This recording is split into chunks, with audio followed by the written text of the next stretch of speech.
Today's video is sponsored by Beauty Forever Hair. They sent me a 7x5 pre-bleached glueless Jerry Curly Bye-Bye Knots wig in 24 inches.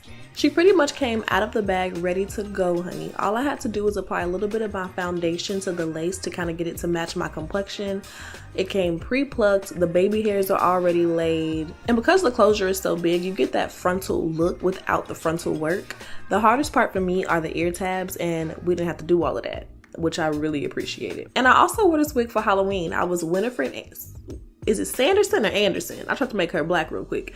Winifred Sanderson from Hocus Pocus, and she gave. I put a little bit of footage of that at the end of the video so you guys can see.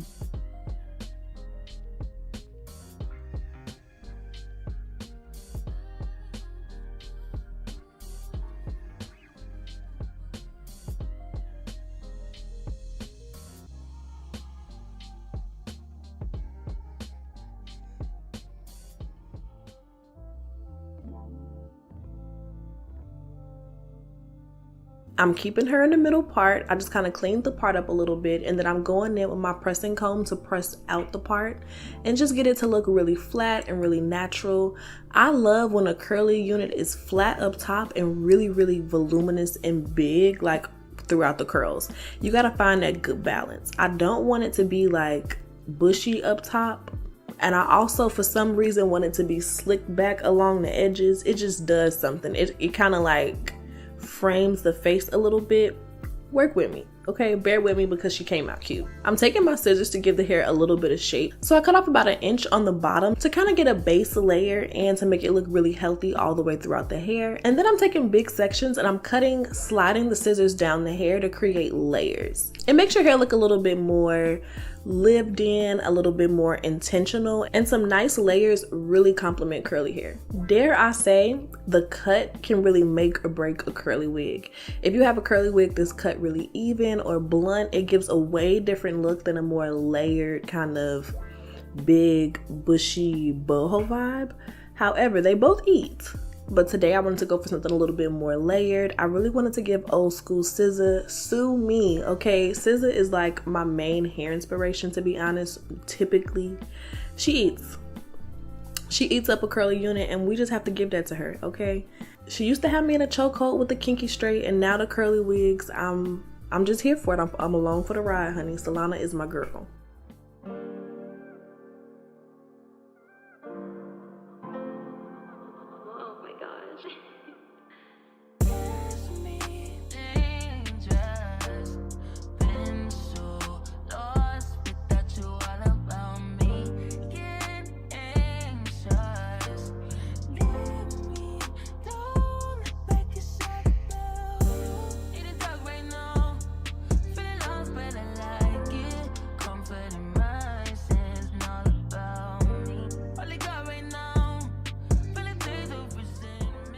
I'm going in with a little bit of edge control, and I'm slicking down these edges before I actually melt the lace because I'm going for a super light hold. I just went in with my even edge control to kind of get the baby hairs laid where I want them. And then I'm going in with this silver melting spray, and I'm applying it only to the very edges of the lace just to get it to melt, not so much to get a super strong hold. When I want a really strong hold, I go for like my black spray, or sometimes I'll even use glue. But this wig was definitely going to be like a one-day wear, and I really just wanted to get more of a melted look than to actually have that real strong melted hold. And this spray definitely does what I need it to do. It gives me that hold that I need.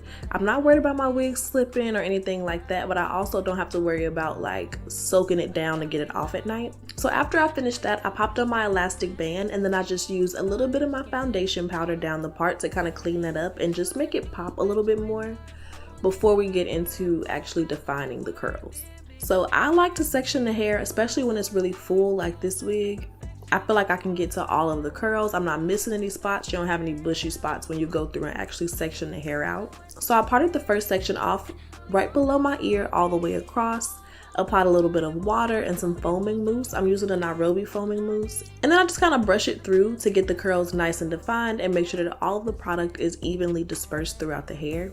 I used to kind of rush through this part, but to be honest, I have learned that taking my time on this step will make my hair look 10 times better.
And I also went with my pressing comb to kind of press out that part just a little bit more to make sure it's as laid as possible. And this is what she looks like wet. As you can see, the lace is laid. The baby hairs are super cute. I didn't even have to cut them. It kind of came pretty much styled. All I had to do was kind of define the curls. And now we wait. Once it dries, it'll have lots of volume and it's super soft. I love using a foaming lotion instead of like a gel or a curling cream because you still get that voluminous, fluffy look that I love. But I also just feel like the curls make you look super sweet. I came to Chicago to spend time with my little sister